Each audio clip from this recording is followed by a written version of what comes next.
Good afternoon, and welcome to another edition of Forever Young. I'm your host, David Linton, and today, as always, we are here to talk about life and how it affects those of us who are over 50. The name of the program is Forever Young because that is true. You are forever young. It's all about your mind because age is nothing but a number. And of course, each week I'm happy to share this beautiful platform with two beautiful ladies who make this show what it is. And again, I get to be that only guy with these two lovely ladies. And that's good for a guy's ego when you get over 50. So of course, I'm talking about Miss Jean Hendricks. We call her beautiful. And welcome to the show, Jean. Thank you, David. And as always, I'm delighted to share this post with you. Back to you. And then, of course, our other beautiful co-host is Dr. Sharon Mitchell. She kind of makes things happen all behind the scenes. She's on front of the camera and behind the camera. We couldn't do this show without her, and that's Dr. Sharon Mitchell. Welcome to the show, Sharon. Thank you, David. And it's always a pleasure to share this platform with you and Miss Jean. We've got some good stuff for you today. Thank you for having me. You're absolutely right. We do have some great stuff today.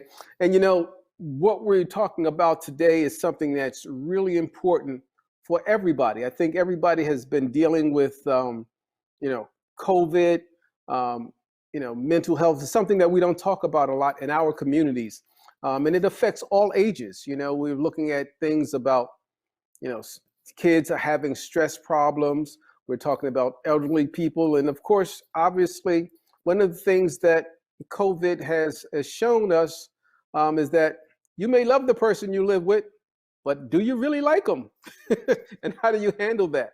So we're going to talk about that. And we've got a great guest to get into some of those things. But of course, before we can do that, we know that Jean has something that sets the stage for our topic today. So Jean, what pearl do you have for us today? Thank you, David. Today I found a topic entitled Dare to Self-Care. Speak kindly to your inner self. Don't take your demon's view.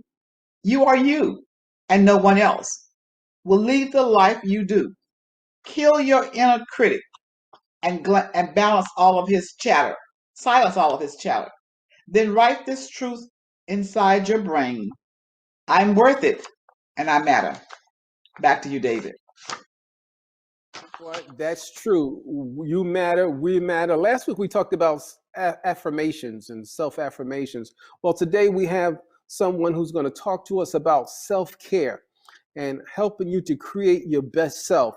And I'm talking about Reverend Yolanda Seals Stewart. She's a native of New Orleans, Louisiana. She's been a psychotherapist for the last 20 years. She's the chief executive officer at Alliant Behavioral Health LLC in Marietta. And she's also the director of Project Growth Initiative, a nonprofit arm of the company. She's fully licensed as a psychotherapist, trauma specialist, and certified professional counseling supervisor. And she's been in practice since 2005 here in the Atlanta metro area. She's also the former clinical director and trainer of Behavioral Health Links, Georgia Crisis Access Line for Suicide, and a former FEMA crisis intervention contractor for evacuees of Hurricane Katrina. And she's also worked discreetly with various professional athletes in both the NBA and NFL and several other celebrities. Because people think the celebrities have it all together, but they really don't. They, like everybody else, have those challenges. And so she has 23 years of experience in grant writing proposals for various programs, including the Catholic Charities Archdiocese of New Orleans and the New Orleans Job Initiative Work Investment Act program. I could talk for hours about her credentials and her qualifications, but there's nothing better than having to bring her to the stage herself. And we'd like to welcome Reverend Yolanda Seals Stewart. Welcome. Hi, how are you guys doing? We're doing great. Blessing to be here. Thank you so much. Thank you for inviting me. Thank you. Well, no, thank you for being here to share this topic with us that's so important. Mm-hmm. And we're talking about self-help and reading your bio, thing that stuck out when you said you worked with athletes and celebrities, because people think those people they got it all together. Mm-hmm. And, at the end of the day, They are people just like us. And so to kick today's show off, Dr. Mitchell, we're going to let Dr. Mitchell have the first shot today and get us going today. All right, thank you, David. So, Reverend Stewart, we understand that you're the CEO of Project Growth Initiative, along with Alliant Behavioral Health. Can you tell us about your organization and Yes, what of it's course. all about? Sure. Align Behavioral Health is a behavioral health private practice that has been in operation since 2006, and we provide behavioral health counseling as well as support for the individual and the family. We service individuals with depression, anxiety, substance abuse, marital, couple therapy, and we also service individuals with SMI, which is serious mental illness such as bipolar, PTSD, and schizophrenia. Project Growth Initiative is a nonprofit arm that was started 2005, right after Katrina, because what we noticed whenever I go home or when I would go home to New Orleans, there was nothing for the kids to do. So my former pastor back then, my late pastor, he's now deceased, donated the building. And what we did, we started a program for kids can come and just be kids, providing games and support for them. And that has grown in the greater Atlanta area as well as in the New Orleans area. We provide, this is for kids with PTSD, adjustment disorder, depression, and anxiety. And we provide activities for them, self-esteem building activities. We also do tutoring, family support. And we have had the support of the NBA with basketball camps, the NFL with football camps, and various fraternities and sororities over the years. Very good. Awesome. Thank you. So, Jean? Doctor, yes, I have a question I'd like to ask. What is the mission, vision of the Atlanta Behavioral Health? What is your vision? The vision of Aligned Behavioral Health is to help those with those who are in emotional distress during a difficult time. We provide comprehensive mental health treatment with a caring team of therapists, psychologists, psychiatrists, nurse practitioners, as well as caseworkers at times. Our goal is to one day open a minority-owned African-American behavioral health hospital because there isn't one and operating in the United States. And right now we're on the path to do that. Good. Very good. Thank you. That's great. Yeah. No, you said something when you were answering Sharon's question, talking about your clientele. I was going to ask you about who your clientele is, but you mentioned something very specific when you talked about kids. Yes. And today, just yesterday on the news, I was looking at a story. They were talking about kids being under stress because of COVID and how it's affecting people. So how do you handle a child in this situation versus an adult? What is the different dynamics and get those children, because they're missing that interpersonal relationships in a lot of cases. Right. Not only is the child missing those interpersonal relationships in those cases, children are also going through what we call human growth and development stages. And when something traumatic like this interrupts that, it sets the child off. For example, if they're at a stage in their life when they're trying to find out who they are and their own self-identity, for example, children who are in middle school or 6th grade or 5th grade, if you're taking a project from them from being in school or taking them away from school, you're taking away their social environment. A lot of children turn to social media. I was sharing with Dr. Mitchell, a lot of children turn to social media or their peers for validation a lot of times. And if you're taking the school away from them or you're taking their activities away from them and they're turning to social media, if they post something and only get 10 likes, their whole world is destroyed because they only got 10 likes.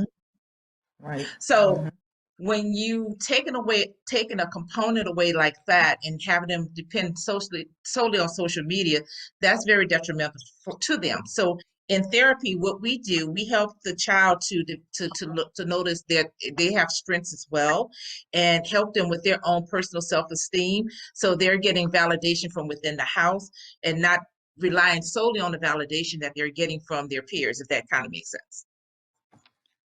Wow. Definitely. Yes.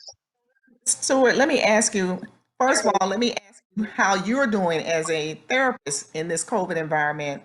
And then secondly, how has COVID how you deliver your services to your clientele? Okay. We as a private practice are quite overwhelmed, believe it or not, to the point that I had to increase my staff within the past 2 to 3 months. That's how overwhelmed we are. And because of COVID, we are seeing an increase in domestic violence. And is prohibiting those who want to leave from leaving due to their jobs or school closures. We're seeing an increase in child abuse as children are now homeschooled, which prohibits the teachers or social workers from noticing any type of abuse.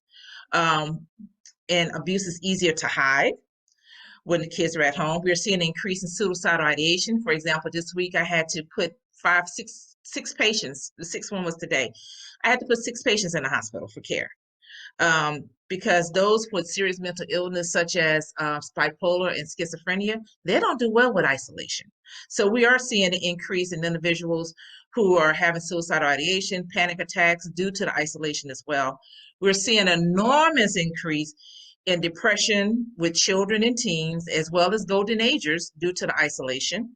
We're seeing an increase in negative coping skills such as alcoholism, substance abuse, believe it or not, and shopping online. I was making a joke to my husband the other day. I said, I've never seen the Amazon delivery truck so many times in our neighborhood delivering packages, because people are using shopping as a coping mechanism because they can't get out. So those are some of the things that we're seeing, and some of the services that we're delivering to our clientele, such as the counseling, such as the substance abuse piece, getting them connected, as well as being a support for them during this time. Very good. Wow. So as a licensed therapist, we would like to discuss self-care for this particular segment. Can you explain to us what self-care actually is? Self-care is taking the time out to focus on you and focus on the care for your psychological, emotional, physical, and spiritual needs. Self-care is a practice of doing things to take care of your mind, your body, your soul, and engaging in activities that promote well-being and reduce stress. It reminds yourself and others that your needs are a priority. Every person deserves to have a healthy relationship with others, but also you deserve to have a happy and healthy relationship with yourselves as well. Now that's a mouthful. You're absolutely right. Jean, kinds I of think you're activities- muted. Okay, there you go. There you go, Jean. We couldn't hear you at first. Go ahead. Oh, okay, okay. I'm just asking, can you be specific about the kinds of activities those of us who are over 55 can do to keep our minds active? I mean, we're home now, so we're closed in, and there are some of us who live alone and don't have transportation. I mean, what can we do to keep Right. our minds alert? Well, there are several things. One, believe it or not, if you have a cell phone, there are some wonderful games that you can play. For example, a lot of card games you can play either on your cell phone or the computer. There are also puzzles that you can do, crossword puzzles that you can do. Zoom. My mother, being transparent, my mother is 81 years old, and she loves Zooming with the family as well as with the grandkids.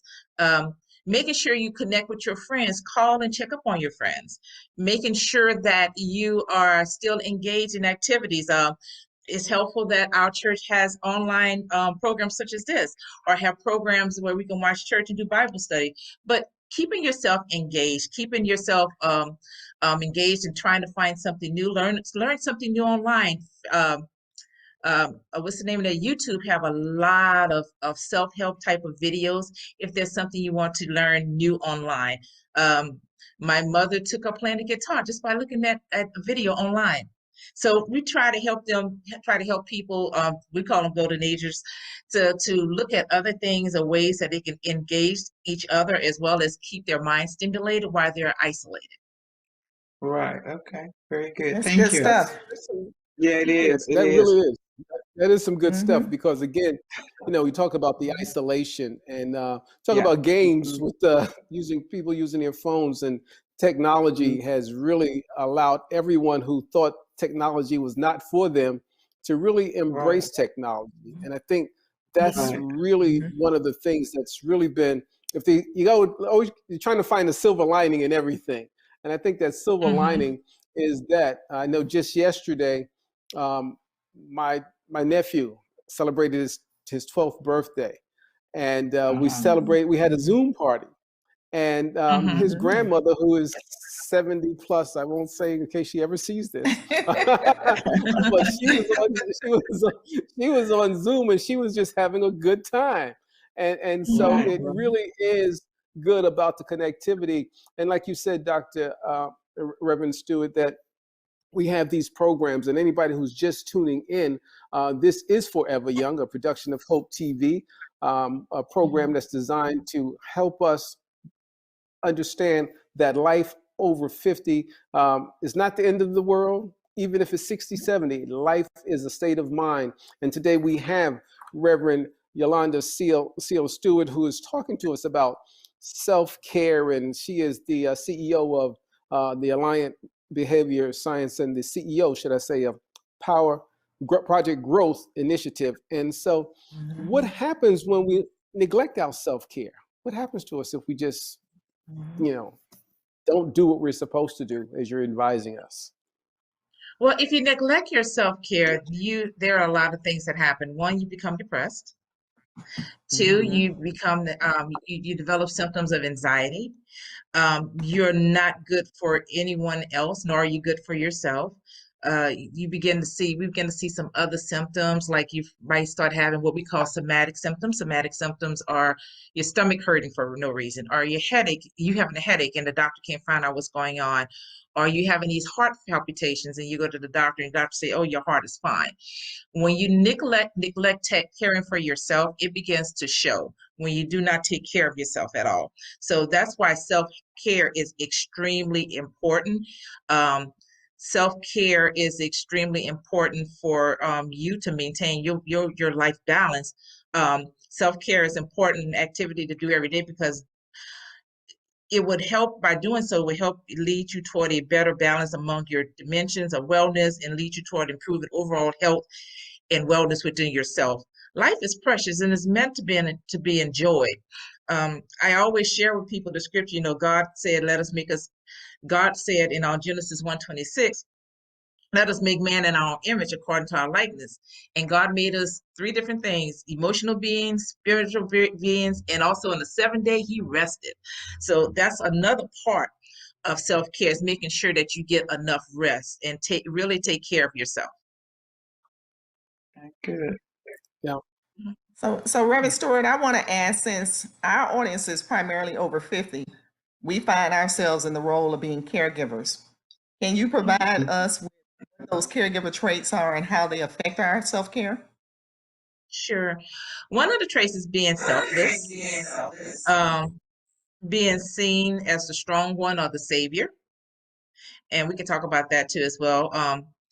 Patience, compassion, attentiveness, dependability, and trustworthy. And those who are caregivers, we neglect our own self-care because we have all of these qualities and we want to give these qualities, but we don't give those things to ourselves as well. We don't even save ourselves. One of the things I tell people, you cannot be everything to everyone else, and you can't be nothing to yourself. You can't keep pouring out into people and no one pours into you. So that's why self-care is extremely important. Wow. Would you suggest that a person who is providing self-care perhaps have a schedule for themselves so they can take a moment or take some time for themselves? Oh, yes, absolutely. Absolutely. Put yourself first. Take care of you first. Being transparent, my husband, he's amazed at how I do it. Every morning I wake up at 5 o'clock. And about 5:30, I'm at a gym for an hour and a half. So before I start my day, I take care of myself. I also have my devotionals in the morning time before I start my day. So I do that before I go to the gym, and I do it again after I come from the gym. But the morning time is for me before I get my day started. On Sundays after church, I don't do anything. I don't see patients. I don't do anything with the house, anything, because that's my time for me. So putting yourself first, taking care of yourself is very, very important.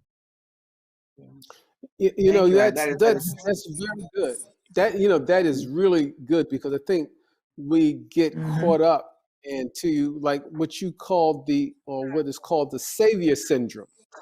And that savior syndrome can be dangerous. And for people who may not be familiar with that, how would you describe that savior syndrome, The Reverend savior Stewart? syndrome is sometimes called a savior complex or the white knight syndrome, And this is the need to save people by fixing their problems. And sometimes when we are called golden agers, or we are parents, or we're the oldest child, or we're that person, or we're the boss at work, we have the need to fix everyone's problem.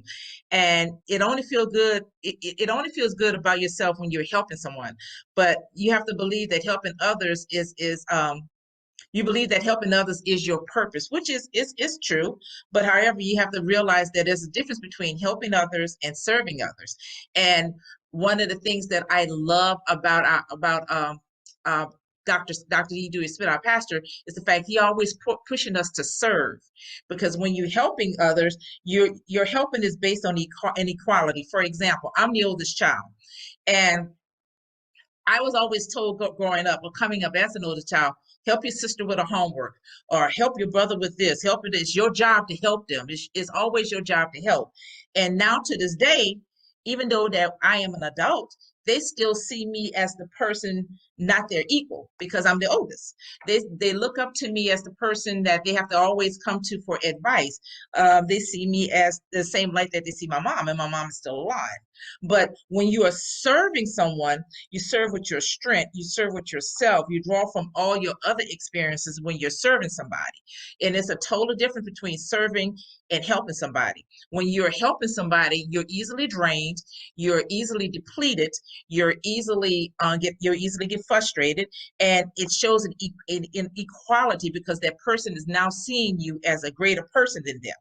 And they're seeing you as somebody that they are indebted to. But when you are serving somebody, they don't see you as such. When you're serving somebody, there's a feeling of gratitude.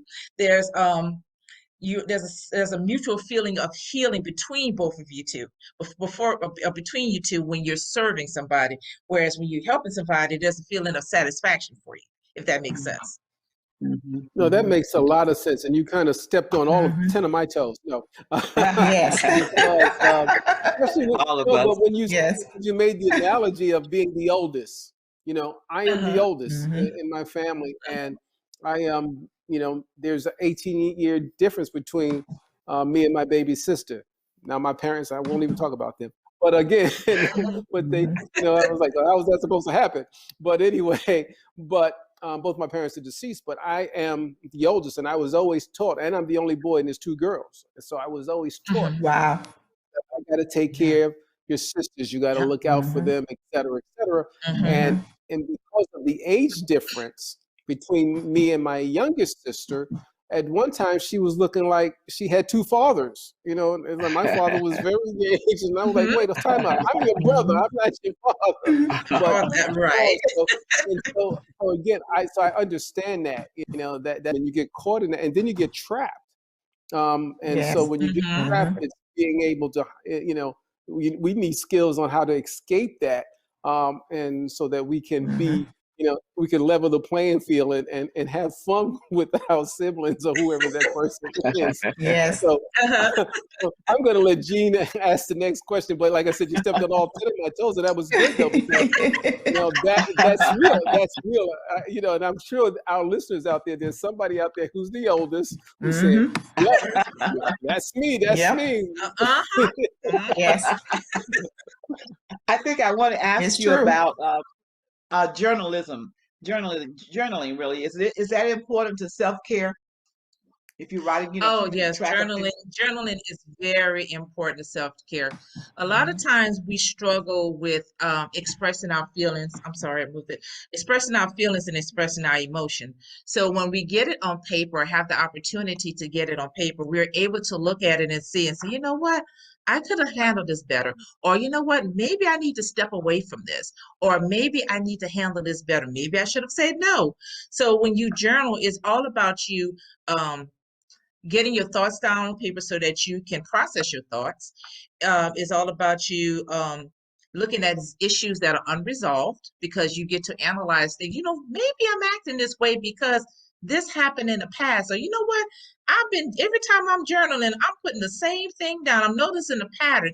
It helps you to see things.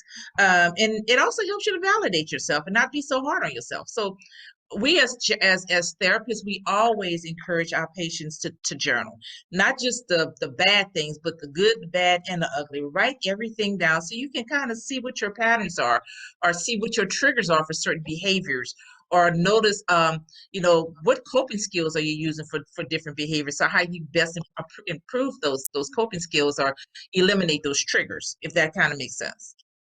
Yes, it does. Very much, And very let much me so. add this So, from a personal point of view, as far as personal care is concerned. This is what I do every morning when I get up.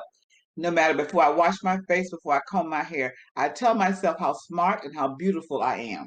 My children think I'm Mhm. crazy, but I'm beautiful and I know I'm beautiful. So I tell myself that. Mhm. So that's part of my self-care. Yes, we call that positive affirmations. affirmations, and Yes, positive yes, affirmation. And it is good, so good that you look at yourself in the mirror in the morning and say, you know what, I am yes, worth it. Today is going to be yes, a good day. Today is going to be a yes, fantastic day. So yes, that's yes, all important to your own self-care. So that's very good that you do that. yes. So, Back to you, so that David. sounds like some of the examples for self-care. Can you tell us other types of self-care that our audience can practice? As in regards to self-care Outside of guidelines, that's what journaling, you're asking? yes, Mhm. are there other Of course. ways that we can So, participate in self-care? oh, absolutely. Making sure you get enough sleep. If you sleep in too much or too little, that means something is wrong. So making sure you get at least 8 hours of sleep, no less than 6. So 6 to 8 hours of sleep is normal. Taking care of yourself by taking care of your what you're eating, what you put inside of your body. That's all about self-care. Not eating too much sweets. Exercise, and when you exercise, it increases dopamine in your brain. So making sure that you exercise. Um, don't overindulge in food. Don't eat too much. Don't stop skipping meals. Those are also signs that you're not taking good care of yourself. Saying no, that's a huge one because we have a problem with telling people no. The world is not going to end because you told somebody no. They will figure it out and they will be okay. It is okay to say no, or say, oh, you know what? I am sorry, but I'm not comfortable with doing that. Or right now, I can't give that energy to that right now because this is a little difficult for me. But it's okay to tell somebody no and set those boundaries. Take self-care trips. Take 4-day weekends when you're by yourself in a hotel, just doing nothing but watching TV or reading a book or whatever. Do weekends by yourself. Take a trip by yourself. One of the things that we find that we do or have a hard time doing, either in the workplace or even in the church setting, delegating duties. You can't hold on to everything and do everything by yourself. You have to have a level of delegation and releasing stuff and saying, you know what, why don't you take care of this? You're very good with this, or well, let so and so take care of this. They're very good with that. I'm gonna share a little something with you that I found out how to take care of myself a long time ago. My father, a little story. My father used to be a district manager at A&P. I don't know if you guys know what A&P is, a long time ago. And my first management job, I was a manager at McDonald's. And I'm telling my age, I came home with a beeper one time, and because I was living in another state, and my beeper kept going off every 10 to 15 minutes. I'm calling the store. And my father just sat there and he looked at me and he said, did you let someone, is somebody else in charge while you're gone? I said, no, Dad, I'm in charge, yada, yada, yada. I'm the store manager. But the beeper kept going on after 5 and 10 minutes. So he watched that for about an hour, and then he sat me down and he said, baby girl, I'm going to show you how to take care of yourself. You have to put your aces in their places, meaning those who are good at their job, train them and let them do it, or either you need to start delegating things, because if you keep going at this rate, you're going to be emotionally drained and you're going to hate your job within the next 6 months to a year. He said you have to learn to let people do their jobs, and you have to delegate things, and you have to put things in other people's hands and give them the power and authority to do those things. So that really hit home for me, and ever since then, and that's been like about 35 years ago, I have been delegating a lot of stuff, even with the kids. Knowing yourself and knowing your love language. What best satisfy you? Are you a person that needs somebody to do for you, or do you need someone to talk to? To talk to you. What is your love language? Addressing unresolved issues is self care. If you holding on to grudges from your past, from what Big Mama did or somebody did to you, you're not taking care of yourself because you're holding stuff here and you're holding stuff here. So letting go of unresolved issues and talking that out with a therapist and having a therapist to work with you through those things. Being aware of internalizing your negative self-talk. Sometimes we are internalized things that were said to us a long time ago. I remember the comedian, he was sharing how one of the teachers told him that he would never be nothing in life and would never amount to nothing. And he's a big time comedian right now. And he was telling the story how he wished he could see her so he could tell her that she was wrong. But he said as a kid and even as an adult, he still repeat that over in his head right before he go on stage that a teacher told him he would never be anything. So being aware of you internalizing your negative self-thoughts and those voices that's in your head that people have already told you that's not true. Journaling, like we just talked about, and also the primary thing that would help you with your self-guide to self-care, get a therapist. Please get a therapist. Just because you get a therapist doesn't mean that you're crazy. And just because you get in a therapist doesn't mean that you're weak. Getting a therapist doesn't mean that you're not emotionally strong. Having a therapist is very, very, very good for you psychologically to have somebody to bounce something off. Well, you know, this has been, that bit of information that you gave was such a great summation for our program today, Reverend Yolanda C. Stewart. It really was. I mean, and I think that everything that you said was right. We obviously we could go on and go on, but you know, the voices inside of my ears saying, wrap it up. So we're going to wrap it up. But again, we have been talking with Reverend Yolanda Seal Stewart of the Alliant Behavioral Health LLC and the CEO of Project Growth Initiative. She's available on Facebook by going to Facebook, Alliant Behavioral Health LLC. And again, we would just want to thank you for so much for spending some time with the audience here Forever Young, because the information you shared with us today will not only keep us mentally sound, but it will also keep us forever young. On behalf of Gene Hendricks and Dr. Sharon Mitchell, I'm your host, David Linton. On behalf of our executive producer, Dr. E. Dewey Smith Jr., and the entire Hope TV staff, we thank you for joining us. And remember, you are forever young because age ain't nothing but a number. Until the next time, be blessed. We'll see you later. Bye now. Thank you.